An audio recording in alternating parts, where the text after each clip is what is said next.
everyone, it's Christina, Nomad. Yes, I'm still at home.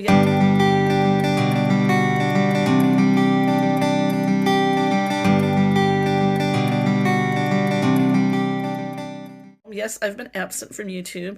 I decided to enjoy the holidays with my family, including my daughter, who is home from school. And then at New Year's, just when I was planning to start editing and uploading videos, my dad ended up in the hospital, but he is home and doing much, much better. I'm not going to give any of the gory details. That's his private business.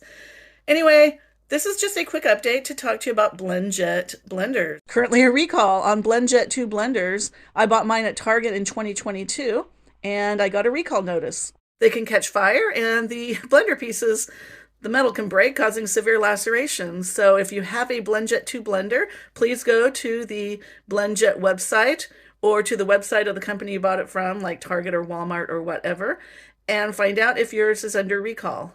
You're going to have to fill out a form, unscrew the base, pull out the little silicone piece, and cut that piece into 3 pieces and let them see your serial number by taking a picture of the 3 pieces with your base with the serial number showing. It's going to take up to 6 weeks or more to get the base.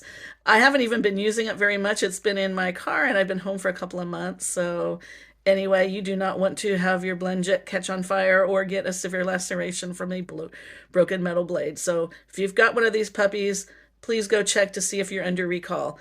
If it's something you just bought in the stores, those apparently are not being recalled. I don't have the full list of dates or serial numbers.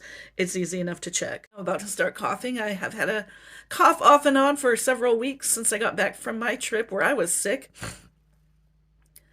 Tested negative for COVID though, and I feel good, just the annoying residual cough, which you can probably hear in my voice.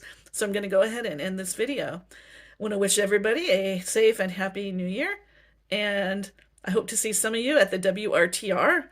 If my dad's 100% better, he says he is, and if he doesn't relapse within the next few days, I may make it to courtside for the WRTR. See you there.